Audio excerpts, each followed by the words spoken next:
ನಮಸ್ತೆ ಸ್ನೇಹಿತರೆ, ಶಕ್ತಿ ಚಾನೆಲ್ಗೆ ಸ್ವಾಗತ.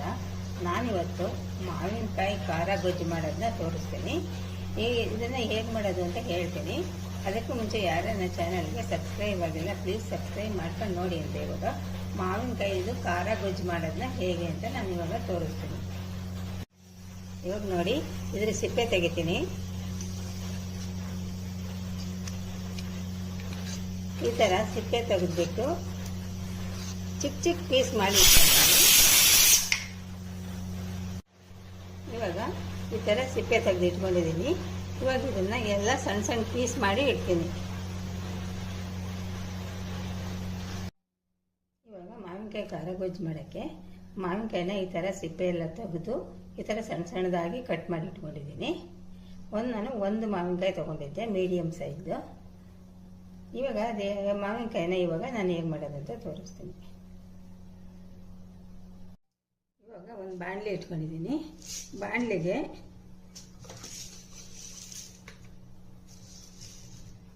ಒಂದು 1/4 ಸ್ಪೂನು ಮೆಂತ್ಯ ಹಾಕ್ಕೊಂತೀನಿ.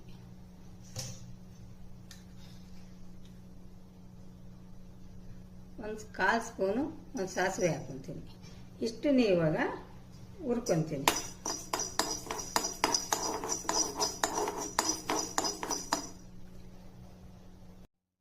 ಇವಾಗ ಇದಕ್ಕೆ ಸ್ವಲ್ಪ ಉಪ್ಪು ಕೂಡ ಹಾಕ್ತೀನಿ. ಉಪ್ಪು ಹಾಕಿ ಪೌಡರ್ ಮಾಡ್ತೀನಿ. ಸಾಸಿವೆ, ಮೆಂತ್ಯ, ಉಪ್ಪು ಇಷ್ಟನ್ನು ಇವಾಗ ಪೌಡ್ರ್ ಮಾಡ್ಕೊಂಡಿದ್ದೀನಿ ಈ ಥರ. ಇವಾಗ ಇದಕ್ಕೆ ನಾನು ಸಣ್ಣಗೆ ಹೆಚ್ಚಿಟ್ಕೊಂಡಿರೋ ಮಾವಿನಕಾಯಿನ ಹಾಕಿ ಒಂದು ರೌಂಡ್ ಗ್ರೈಂಡ್ ಮಾಡ್ತೀನಿ. ತರ್ತರಿಯಾಗಿ ಒಂದು ರೌಂಡ್ ಗ್ರೈಂಡ್ ಮಾಡ್ತೀನಿ.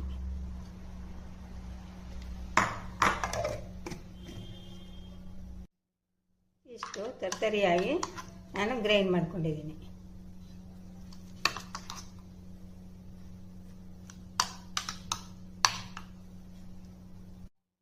ನೋಡಿ, ಈ ಥರ ತರ್ತರಿಯಾಗಿ ಗ್ರೈಂಡ್ ಮಾಡ್ಕೊಂಡಿದ್ದೀನಿ.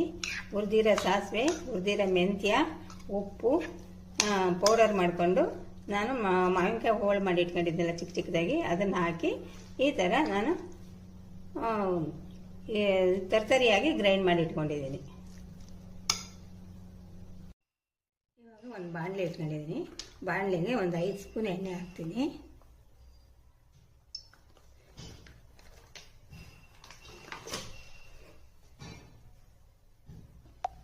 ಇವಾಗ ಎಣ್ಣೆ ಬಿಸಿಯಾಗಿದೆ.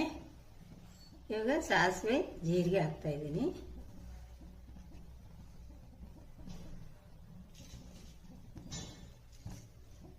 ಒಣಮೆಣಸಿನ್ಕಾಯಿ ಹಾಕ್ತಾ ಇದ್ದೀನಿ. ಕರಿಬೇವು ಹಾಕ್ತಾ ಇದ್ದೀನಿ.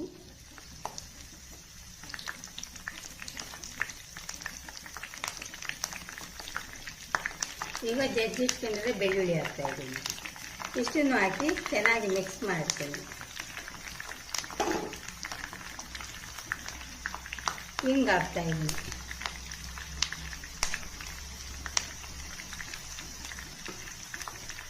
ಹಾಕ್ಬಿಟ್ಟು ಚೆನ್ನಾಗಿ ಮಿಕ್ಸ್ ಮಾಡ್ತೀನಿ. ಬೆಳ್ಳುಳ್ಳಿ ಒಂದು ಸ್ವಲ್ಪ ಕೆಂಪಾಗಬೇಕು. ಈ ಬೆಳ್ಳುಳ್ಳಿ ಒಗ್ಗರಣೆಗೆ ಹಾಕೋದ್ರಿಂದ ನಾವು ನೆಂಚ್ಕೊಳ್ಳುವಾಗ ಬಾಯಿ ಸಿಗ್ತಾ ಇದ್ರೆ ಚೆನ್ನಾಗಿರುತ್ತೆ. ಬೆಳ್ಳುಳ್ಳಿ ಘಮ ಕೂಡ ಚೆನ್ನಾಗಿರುತ್ತೆ. ಇವಾಗ ನೋಡಿ ಎಷ್ಟು ಚೆನ್ನಾಗಿ ಫ್ರೈ ಆಗಿದೆ. ಇವಾಗ ನಾನು ರುಬ್ಬಿಟ್ಕೊಂಡಿರೋದು ಮಾವಿನಕಾಯಿ ಹಾಕ್ತಾ ಇದ್ದೀನಿ.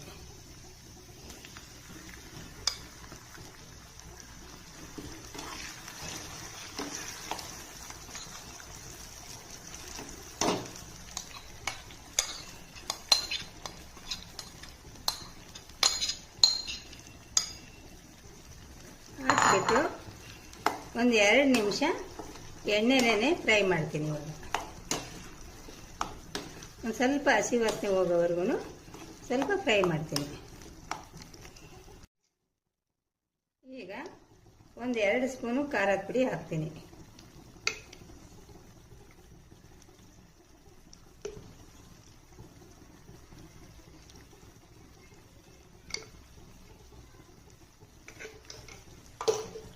ಖಾರದ ಪುಡಿ ಹಾಕ್ಬಿಟ್ಟು ಚೆನ್ನಾಗಿ ಮಿಕ್ಸ್ ಮಾಡ್ತೀನಿ.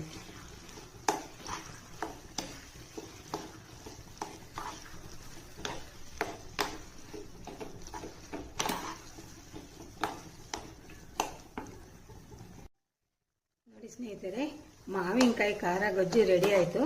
ನಿಮಗೆ ಉಪ್ಪು ನೋಡಿಕೊಂಡು ಉಪ್ಪು ಬೇಕಾ ಖಾರ ಬೇಕಾದರೆ ಮತ್ತೆ ಸೇರಿಸ್ಕೊಳ್ಳಿ. ನಿಮ್ಮ ಟೇಸ್ಟ್ಗೆ ಅನುಸಾರವಾಗಿ ನೀವು ಖಾರ ಉಪ್ಪು ಸೇರಿಸ್ಕೊಳ್ರಿ. ಇವಾಗ ನೋಡಿ, ಮಾವಿನಕಾಯಿ ಖಾರ ಗೊಜ್ಜು ರೆಡಿ ಆಯಿತು. ಇದು ಹಾಲನ್ನಕ್ಕೆ, ಮೊಸರನ್ನಕ್ಕೆ, ಸಾರನ್ನಕ್ಕೆ, ರೊಟ್ಟಿಗೆ, ಚಪಾತಿಗೆ ಎಲ್ಲದಕ್ಕೂ ತುಂಬ ಚೆನ್ನಾಗಿರುತ್ತೆ ಸ್ನೇಹಿತರೆ. ನಿಮ್ಮನೇಲಿ ನೀವು ಒಂದ್ಸರಿ ಇದನ್ನು ಮಾಡಿ ನೋಡಿ ಕಾಮೆಂಟಲ್ಲಿ ನನಗೆ ನಿಮ್ಮ ಅನಿಸಿಕೆ ಅಭಿಪ್ರಾಯಗಳನ್ನು ತಿಳಿಸ್ರಿ. ಎಲ್ಲದಕ್ಕೂ ಚೆನ್ನಾಗಿರುತ್ತೆ ಇದು. ಹಾಲನ್ನ, ಮೊಸರನ್ನ ಎಲ್ಲದಕ್ಕೂ ಕೂಡ ಚೆನ್ನಾಗಿರುತ್ತೆ ಇದು. ನೋಡಿ, ರೆಡಿ ಆಯಿತು. ಮಾವಿನಕಾಯಿನ ಖಾರ ಗೊಜ್ಜು ರೆಡಿ ಆಯಿತು. ನೋಡಿ ಸ್ನೇಹಿತರೆ, ಇವಾಗ ಮಾವಿನಕಾಯಿ ಖಾರ ಗೊಜ್ಜು ರೆಡಿ ಆಯಿತು. ಇದು ಜೋಳದ ರೊಟ್ಟಿಗೆ, ಅಕ್ಕಿ ರೊಟ್ಟಿಗೆ, ರಾಗಿ ರೊಟ್ಟಿಗೆ ಎಲ್ಲದಕ್ಕೂ ಚೆನ್ನಾಗಿರುತ್ತೆ. ಒಂದು ವಾರ ಫ್ರಿಡ್ಜಲ್ಲಿ ನೀವು ಇಟ್ಕೊಂಡು ತಿನ್ಬೋದು. ಒಂದು ವಾರದವರೆಗೂ ಇರುತ್ತೆ.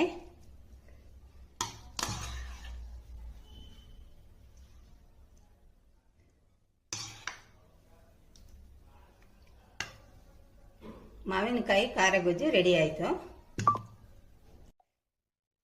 ನೋಡಿ ಸ್ನೇಹಿತರೆ, ಮಾವಿನಕಾಯಿದು ಖಾರ ಗೊಜ್ಜು ರೆಡಿ ಆಯಿತು.